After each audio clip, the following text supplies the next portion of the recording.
Strong competitor actually কে ছিল red হক্সের জন্য? যদি একটি প্লেয়ারকে হিরো বানাতে হয় তবে ঠিক কোন প্লেয়ারটাকে হিরো বলতে চাইবো? এই তিনটে বুইয়ার এক্সপেরিয়েন্স যদি একটু শেয়ার করতে, যে কেমন ছিল ওই মোমেন্টাম গুলো, ব্যাক টু ব্যাক তিনটে বুইয়ার ম্যাচের সব থেকে ইন্টেন্স ফাইট অ্যাকচুয়ালি কোনটা ছিল? তাদের athlete কুট্টুস, আরএচকে কুট্টুস, the best support ever, all the time crucial মোমেন্টে হিল প্রদান করা, অলওয়েজ টিমকে সব সময় পেছন থেকে অ্যাজ আ ব্যাক বন সাপোর্ট করে। সো হ্যালো কুট্টুস, কি অবস্থা, কেমন আছো প্রথমেই? এই তো আলহামদুলিল্লাহ ভালো। আপনি কেমন আছেন? এই তো আলহামদুলিল্লাহ। সো ব্যাক টু ব্যাক তিনটে বুইয়া মোমেন্টাম অ্যান্ড টপ 3 রমাদান কাপ 2026। আজকের দিনটা হ্যাকটিক ছিল তোমাদের জন্য, হ্যাট্রিক এসেছে নিজেদের, যদিও টাইটেল সিকিউর হয়নি, obviously heart broken moment. Still আমরা খুশিটাকে উদযাপন করব। এই তিনটে বুইয়ার এক্সপেরিয়েন্স যদি একটু শেয়ার করতে, যে কেমন ছিল ওই মোমেন্টাম গুলো, ব্যাক টু ব্যাক তিনটে বুইয়ার। আমাদের যে প্ল্যানিং, আমাদের যে বন্ডিং, এটা আমরা আশা করছিলাম যে আমরা এমন কিছু একটা করতে পারবো যেটা আগে কখনো বাংলাদেশে কেউ করে নাই, কিংবা ফিউচারেও আমরাই করব। আর কে করবে জানি না। তো ট্রাই করছি নিজেদের বেস্টটা দেওয়ার। আর বইয়া আমরা আমাদের প্ল্যানিংটা জাস্ট এক্সিকিউট করতে পারছি ওই ম্যাচগুলোতে, যেগুলো পরের ম্যাচে এক্সিকিউট করলে হয়তো আমরা চ্যাম্পিয়ন হতে পারতাম।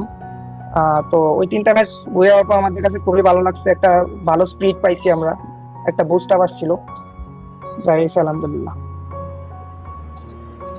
Nice, আলহামদুলিল্লাহ। এবং আমি আমি আসলে প্রশ্ন করতে চাইবো যে লাইক দেখো আমাদের হয়তোবা সেই চ্যাম্পিয়ন টাইটেলটুকু আসেনি, কারণ আমার মনে হয় যে লাস্ট জোনে প্রেশার বেশি ছিল। পাশাপাশি আমি একটা জিনিস এটাও মেনশন করবো কুটুস, দেখো যে আমাদের অডিয়েন্স কিন্তু খুব সাপোর্টিভ ছিল। রেড হক্সদের পারফরমেন্স নিয়ে তারা খুবই হ্যাপি, কমেন্ট বক্সে তারা চেয়ার করেছে। তবে আমার মনে হয় না অডিয়েন্সের মনে সেই আক্ষেপটুকু আছে এই তিনটি ব্যাক টু ব্যাক বুয়ার পর। আমার মনে হয় সেই আক্ষেপটুকু বা এত এত টাইটেলের পর হয়তো বা সেই আক্ষেপটুকু আছে। তারপর প্রশ্ন এটাই থাকবে যে চ্যাম্পিয়ন হতে না পারলেও আজকের পারফরমেন্স নিয়ে কতটা সন্তুষ্ট ছিল? আমরা চ্যাম্পিয়ন হওয়ার জন্যই মেনলি ফাইটটা করছি, আর ফাইট ব্যাক যতটুকু পারছি চ্যাম্পিয়ন হওয়ার জন্যই করছি। আমাদের স্যাটিসফ্যাকশন এইটুকু আছে যে আমরা যেটুকু ট্রাই করছি ওইটা হাফ এক্সিকিউট করতে পারছি, বাকি হাফ এক্সিকিউট আমরা করতে পারি নাই। তো এতটাও ভালো লাগতেছে না, আমাদের সবারই মোটামুটি মন খারাপ, কারণ আমরা মেবি আরো বেটার করতে পারতাম, কারণ আমাদের পোটেনশিয়ালিটি ছিল। আচ্ছা, ম্যাচের সব থেকে ইন্টেন্স ফাইট অ্যাকচুয়ালি কোনটা ছিল? লাইক কোন ম্যাপে সব থেকে বেশি অবস্টাকল ফেস করা হয়েছে আজকের দিনটাতে? বারমুডার যে ফাইট গুলো আমরা নিয়েছিলাম, লাইক অনেক প্রেশার দিছি লাস্টে। যে 2v4টা বের করছে নিজার ভাই আর ব্লেডে, ওইটা আমাদের জন্য আর কি একটা অনেক সুন্দর একটা ফাইট এক্সপিরিয়েন্স ছিল।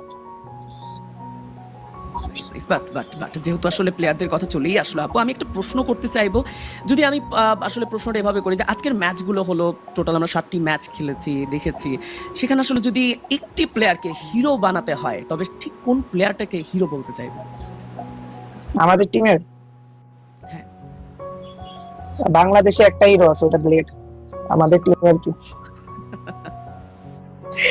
আচ্ছা, এবার কুট্টুসকে নিয়ে কিছু বলবো, যে কুট্টুস নিজেকে আসলে 10-এ কত মার্ক করতে চায় আজকের এই গ্র্যান্ড ফাইনালের পারফরমেন্স? যেহেতু বারবার বলছিলে হাফ এক্সিকিউশন, হাফ এক্সিকিউট করতে পেরেছো প্ল্যান, তো আজকের দিনে তোমার পারফরমেন্সকে তুমি কত দেবে 10-এ? 10-এ 5 দিব, হাফ এক্সিকিউটিভ করছে, বাকি 5 তো করিনি। আচ্ছা, দর্শকরা প্রচুর প্রচুর সাপোর্ট করে সব সময় রেড হক্স, দেন অনফায়ার সাইনেড এবং নশিয়াস ব্লেজদেরকে। সো আজকের দিনে দর্শকদের জন্য, অবভিয়াসলি দর্শকরা হার্ট ব্রোকেন হয়ে আছে এই মোমেন্টামে অ্যালং উইথ আস। সো দর্শকদের জন্য কোনো ওয়ার্ডস, যে তারা হচ্ছে কিভাবে আপকামিং ডেজে রেড হক্সকে দেখবে, এবং তাদের জন্য অ্যাকচুয়ালি কিছু ওয়ার্ডস যদি তুমি শেয়ার করো। রমাদান কাপে বলবো না যে শিখছি, রমাদান কাপে আমরা অনেক কিছু করছি যেটা আগে পরে আমরা করতে পারিনি। সো অডিয়েন্সের একটা কথাই বলবো, বেশি ফেড আপ হবেন না, এত আশা ভরসা রাখবেন না যে আমরা সব ভাঙ্গা চুরা ফেলবো। ওয়ার্ল্ডে আমরা যে বেস্ট এরকম কিছু না, অনেক ভালো ভালো টিম আছে। বাইরের দেশের টিম গুলো অনেক স্ট্রং হইতে পারে, আপনাদের রিজিয়নের টিম গুলো এতটা স্ট্রং না, আই মিন বাংলাদেশের টিম গুলা, বাট বাইরের দেশের টিম অনেক স্ট্রং। দূর থেকে দেখা লাগে যে না, এরা তো এখানে ফাইট করতেছে, এটা করলেই হয়ে যাবে, ফাইট দিতে যাবে, এমন কিছুই না। ব্যাটেল গ্রাউন্ড অনেক হার্ড একটা জায়গা। কখনো আমাদের উপর ওভার কনফিডেন্স রাখবেন না যে রেড হক্স একাই ভালো খেলবে, বাংলাদেশ থেকে আরো টিম আছে, তাদেরকেও সাপোর্ট দিবেন। আর মেন যেই জিনিস, সব টিমকে সাপোর্ট করবেন, কাউকে হেড দিবেন না, কজ সব দিন শেষে এরা বাংলাদেশের হয়ে খেলতে আসতেছে। এমন না যে এদেরকে অটো পাঠাই দেওয়া হয়েছে, সবাই কোয়ালিফাই হয়ে এখানে আসছে। ফাইনালে কোয়ালিফাই করাও এত নর্মাল কোনো বিষয় না। সো জাস্ট টেক্সটিং করে একটা টিমের বদনামি আপনি করে দিতেছেন, এতটা সোজা না। ওরা নিজেরা খেলা এখানে আছে, কাউকে হেড দিবেন না কখনো। আর যতটা পারবেন প্লেয়ারদের মোটিভেট করবেন যেন তারা লং টার্ম আরো ভালো করতে পারে। বাংলাদেশের অবস্থা আগে থেকে অনেক উন্নতি হয়েছে, আশা করি আরো উন্নতি হবে।